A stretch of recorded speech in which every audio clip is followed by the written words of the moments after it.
ఇర్రెగ్యులర్‌గా periods ఉంటే pregnancy న్యాచురల్‌గా అవుతదా? లేదంటే అసలే ప్రెగ్నెన్సీ కాదా? ఎన్నో డౌట్స్ ఉంటాయి. Very important. ఎందుకంటే నెలసరి అనేది ఎవ్రీ మంత్ అవుతది లేడీస్‌కి. అది సృష్టి అన్నమాట. ఒక సంవత్సరంలో 12 సరి నెలసరి అవుతది. అండ్ 12 సరి న్యాచురల్‌గా ప్రెగ్నెన్సీ అయ్యే ఛాన్స్ ఉంటది. అదే ఒక లేడీకి ఒక్క 3 మంత్స్‌కి ఒకసారి నెలసరి అయిందనుకోండి ఇర్రెగ్యులర్‌గా, ఒక సంవత్సరంలో 4 ఛాన్స్.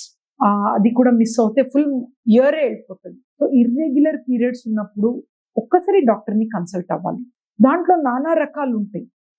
ఒకటి పీసీఓఎస్, ఎక్కువ ఎగ్స్ ఉన్నప్పుడు కూడా ఇర్రెగ్యులర్ అవ్వచ్చు నెలసరి. అది గుడ్. డాక్టర్‌గా మేము పీసీఓఎస్ లేడీస్ చూసి ఇర్రెగ్యులర్ నెలసరి ఉంటే ఇట్స్ ఓకే.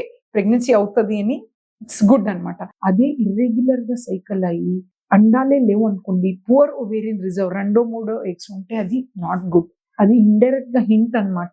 నెలసరి ఇర్రెగ్యులర్ అవుతుంది. ఆ వుమెన్ యంగ్ ఉండొచ్చు. మేము సహజంగా 23, 24 ఇయర్స్ లేడీస్ కూడా 3 మంత్స్‌కి ఒకసారి నెలసరి చూస్తాం.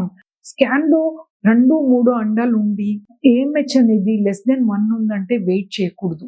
యంగ్ ఉంటే కూడా ఇర్రెగ్యులర్ సైకిల్స్, లెస్ ఎగ్స్ అంటే మీ బయాలజికల్ మదరే అవ్వాలి కదా! లేట్ చేయకండి. సో, ఇర్రెగ్యులర్ సైకిల్స్ ఉంటే న్యాచురల్‌గా కాదనను. It's right of every couple to try naturally. Eighth to 18థ్ డే వీక్లీ ట్వైస్ ట్రై చేసుకోండి. బట్ కన్సల్ట్ అవ్వండి. మీరే end of the day biological మదర్‌గా ఎళ్ళాలి. డిలే చేయకండి. Thank you.